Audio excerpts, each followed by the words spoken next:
Muito bem, estamos de volta com o programa Em Pauta, aqui pela sua TV Canção Nova, falando diretamente aqui da cidade imperial, na região serrana do Rio de Janeiro. Realmente uma das regiões mais belas do nosso país, sofreu sim com as chuvas, mas como você está tendo a oportunidade de acompanhar pelos nossos programas Em Pauta aqui em loco, não é? Tudo aquilo que acaba sendo noticiado tem um pouco aí, um grau de sensacionalismo e tal, não é? Aquela área atingida, são pontos mais isolados aqui da região, não desmerecendo a ajuda, e ela é muito importante e continua a sê-lo. Inclusive tivemos um programa ao vivo com o bispo diocesano Dom Felipe Santoro, nosso abraço e a sua bênção, não é? Mostrando que essa ação precisa ser continuada. Os holofotes da grande mídia saíram do local, mas o problema continua. Então, por isso aqui estamos também realizando esses programas e tendo aqui a oportunidade de conversar sobre outros temas, como este da noite de hoje, ou seja, a questão das UPPs, Polícia Pacificadora, está dando de fato uma nova fisionomia para o Rio de Janeiro? É o que queremos entender nessa noite. E por isso temos aqui Frei Antônio Moser, o professor Gustavo Hecker, que é consultor e professor na área de segurança e defesa, leciona atualmente na Escola Superior de Guerra, na URCA. Antes de continuarmos a nossa conversa, nós temos aqui a oportunidade de apresentar alguma literatura relacionada ao tema, né? O tema da violência, o tema da pacificação, o tema da morte, não é? Porque violência faz, infelizmente, acontecer muitas mortes, pessoas, tantas mães que perderam seus filhos, pessoas que não sabem lidar com isso. Então aqui a gente também orienta do ponto de vista espiritual e prático, não é? Então aqui do ponto de vista espiritual, um livro que vale a pena você ter em mãos, uma reflexão espetacular do Padre Léo, nosso saudoso Padre Léo, que já está na glória dos céus, mas que escreveu esse livro, A Cura dos Traumas da Morte. Muito interessante, vale a pena tê-lo em mãos, não é? Onde o Padre Léo, ele reflete aqui, entre outras coisas, uma frase que às vezes nos choca, né? Olha, você vai perder aqueles que você ama. Mais cedo ou mais tarde isso vai acontecer, a morte é inevitável, não é? Terrível? Depende. Então o Padre Léo reflete sobre isso e te ajuda a ter um pouco mais de esperança no enfrentamento desta realidade. Está aqui, pela editora Canção Nova, você pode adquiri-lo. E também uma reflexão ali mais no cotidiano dos jovens trabalhadores do tráfico, Vidas Arriscadas. É uma pesquisa da Marisa Pfefferman, aqui pela editora Voz. O Vanberto mostra aí para a gente, por favor. E você pode ter este livro em mãos, não é acessando vendas@vozes.com.br, vendas@vozes.com.br, essa reflexão aí da Marisa Pfefferman, Vidas Arriscadas. Realmente um livro que vale a pena tê-lo em mãos. Tá ok? Continuando aqui com a nossa conversa, professor, só dizer justamente que as UPPs foi uma iniciativa, a gente sabe todo o peso também político que tem isso, muita gente quer ganhar fama e etc. em cima do fenômeno, mas nós temos aí outras coisas associadas, não é? E que essa enorme desigualdade, não só em termos de Brasil, América Latina, mas em termos de mundo, não é? Nós ainda estamos num mundo muito desigual e, infelizmente, querendo ou não querendo, esta violência é produzida a partir dessa distância, ou seja, eu vejo que eu nunca vou conseguir atingir aquele outro, então eu vou diminuir essa distância.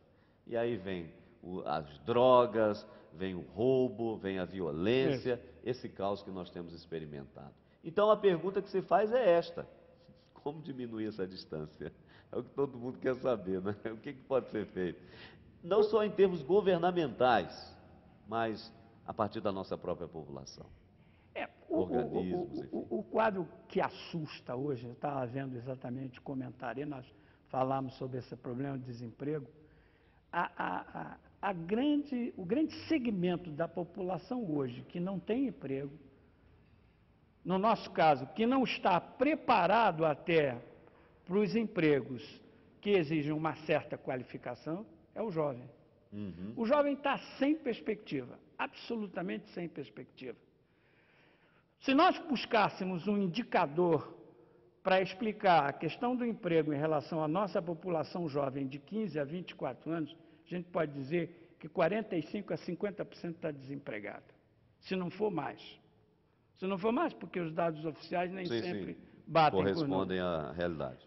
Há uma profunda desagregação da família. A família está completamente desagregada. O jovem, por não ter perspectiva, não acredita em nada. Não tem nenhum sentido de ter na sua formação uma formação religiosa. Até, por incrível que pareça, nesse país está se querendo abandonar, inclusive, o estudo religioso. Ou seja, há um número enorme de fatos que estão acontecendo que geram essa desagregação, que geram essa falta de oportunidade. Aí vem a questão das drogas. As drogas são, sem dúvida alguma, um excelente negócio, rápido e, como se diz, em dinheiro vivo. Perfeito. No tráfico não tem cheque, cartão de crédito, débito em cartão, é dinheiro. Ou seja, se eu não tenho emprego, se eu não tenho nenhuma perspectiva de ter acesso a um emprego mínimo que seja, e de repente alguém me oferece para eu servir como intermediário da venda dessa droga, é um emprego absolutamente espetacular. E nessas comunidades aonde o Estado efetivamente não se fez presente, Perfeito. aonde essa marginalidade ou esses chefes do tráfico das favelas se impuseram pela ausência do Estado, eles criam um sistema de relacionamento com essa população de satisfação de interesse de parte a parte. Porque se o filho de uma senhora qualquer, de uma mãe dessa comunidade, precisar de uma assistência de saúde, ele que vai atender, porque o Estado está ausente. Ou seja, o Estado, na verdade, se fez ausente nessas comunidades. As intervenções foram intervenções em que o Estado entrava e depois saía. Tudo isso gerou o crescimento dessa comunidade, ou dessa marginalidade, trocando interesses com essa população.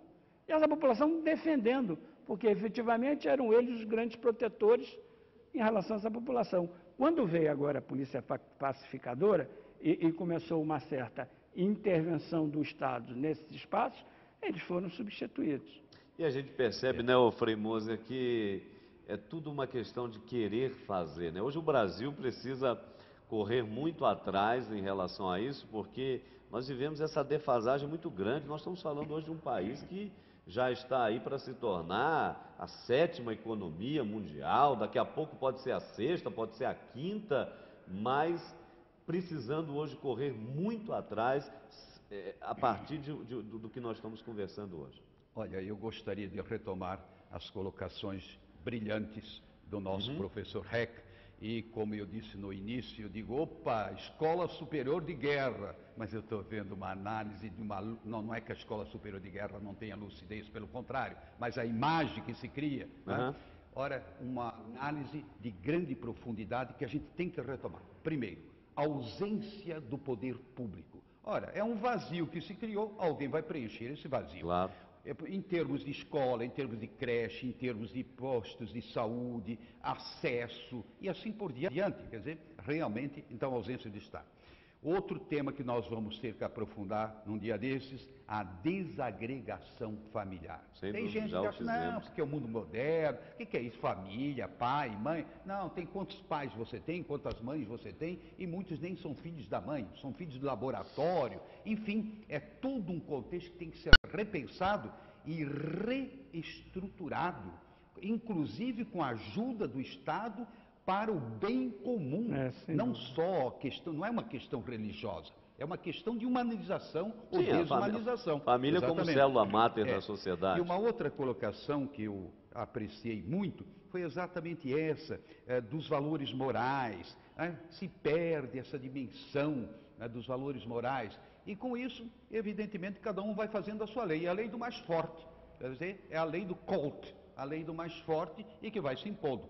E, de fato, a nossa presença franciscana, ali na favela da Rocinha, testemunha isso. Quer dizer, houve um período, eu não sei se ainda continua, deve continuar um pouco, em que eles andavam, os chefes da droga, andavam assim com armamentos ultra sofisticados, vistosos e posando em todos os locais, não é? Isso significa donos do pedaço, literalmente. Então, se trata de fato aí, você levantou a questão. Onde está o Brasil potência? Para onde vão os recursos, os impostos? Eu sou diretor da editora Vozes, né? Eu sei o que é imposto, eu sei quais são os tributos, né, que nós pagamos, mas nós somos uma média empresa. Quantas empresas, só que as maiores, parece que nem sempre, não é, são contempladas com os impostos. Mas, de qualquer forma, quanto se arrecada? Então, são trilhões e trilhões e nós não vemos o retorno. Aí ele colocou o dedo na ferida. É preciso repensar a economia. Economia serve para quê? Ela serve para suprir as necessidades básicas de todos, para suprir as carências de todos. E, infelizmente, não é o que acontece. E, muitas vezes, a chamada economia, ela, lá no fundo, ela é a negação da economia, porque ela produz armas de morte, ela produz situações de morte, ou seja, ela é responsável pelo desvio dos recursos, não é, que deviam seguir uma certa trajetória e que, na realidade, segue para os caminhos da morte. Ou seja, em vez de promover a vida, vai promovendo a morte. Agora, o professor, aqui que está uma questão importante. Em primeiro lugar, nós hoje, como foi dito, nós estamos tendo que correr, não é contra o tempo, inclusive em vista dos grandes eventos que teremos aqui em termos de Rio de Janeiro. Então, o Estado está um pouco na parede e vai ter que mostrar serviço. Já está mostrando de alguma forma, não é? Isso já era para ter sido há muito, estamos numa defasagem muito grande, mas vai ter que correr contra o tempo. Mas a pergunta que se faz em termos governamentais: estamos no caminho certo? É por aí mesmo? Esse quadro, não é, que o senhor e o Frei Moser voltou a comentar, de fato é real, isso nós sabemos. O governo tem consciência disso? Hoje é muito difícil dizer que o governo não tem consciência da realidade que nós estamos vivendo. Eu acho que é muito difícil, né? A grande debacle do Oriente Médio está sendo colocado em razão exatamente do processo de comunicação online, permanente, imediato. Então, o governo sente isso. A grande questão está, e o senhor falou nisso, logo ao início do programa, é preciso ter vontade política. É preciso que as políticas públicas sejam políticas que levem em consideração o interesse geral, e não o interesse pessoal ou meramente o interesse eleitoral. Perfeito. Como, de fato, parece estar sobrepujando o interesse mais geral. Existem 17 unidades de polícia pacificadoras implantadas no Rio de Janeiro. Estão previstas outras tantas para serem ainda implantadas. Perfeito. Agora, a questão está, feito isso, aonde entra a saúde, aonde entra a escola, aonde entram os cursos profissionalizantes, aonde entra todo esse acervo de ocupação do Estado dessas áreas para permitir efetivamente a inclusão dessas famílias. Famílias que a população favelada é uma população muito boa. O Frei Moser conhece a Rocinha. Eu lidei durante 8 anos, quando eu estava no BNH, com um programa de urbanização de favelas. Perfeito. E a pedido do então cardeal, do Eugênio Salles, nós fizemos um trabalho de urbanização da favela Marcílio Dias, ali lá próximo da entrada para Petrópolis. Fizemos um trabalho maravilhoso lá, como de resto em toda aquela área da Maré, urbanizando, fazendo o aterro, tudo isso e tal. Foi uma ação. Pois acredite, padre, que de repente mudou o governo, se parou tudo. Quer dizer, não há sequência. O que é importante não acontece. Eu me pergunto o seguinte: se há vontade política efetiva de conduzir essas ações. Política pública é alguma coisa muito séria. E não pode ser meramente uma política voltada com interesses eleitorais, mas sim uma política voltada para a comunidade a ser atendida. Tá certo. Ó, nós vamos para mais um intervalo, você não saia daí, porque depois nós precisamos também refletir aqui, tendo aqui a presença do Frei Moser, até que ponto, porque muitos defendem que, não, igreja por um lado, Estado por outro, tem nada a ver uma coisa com a outra, estamos num Brasil laico, e todo esse discurso que já vem de algum tempo, né? Mas a pergunta é, até que ponto a igreja também, e igreja enquanto cristãos, enquanto fiéis, portanto enquanto população, não é, pode contribuir para virarmos esse quadro, porque como temos visto, é possível, não é? Então, vamos conversar sobre isso no nosso terceiro bloco, você não saia daí, voltamos já já.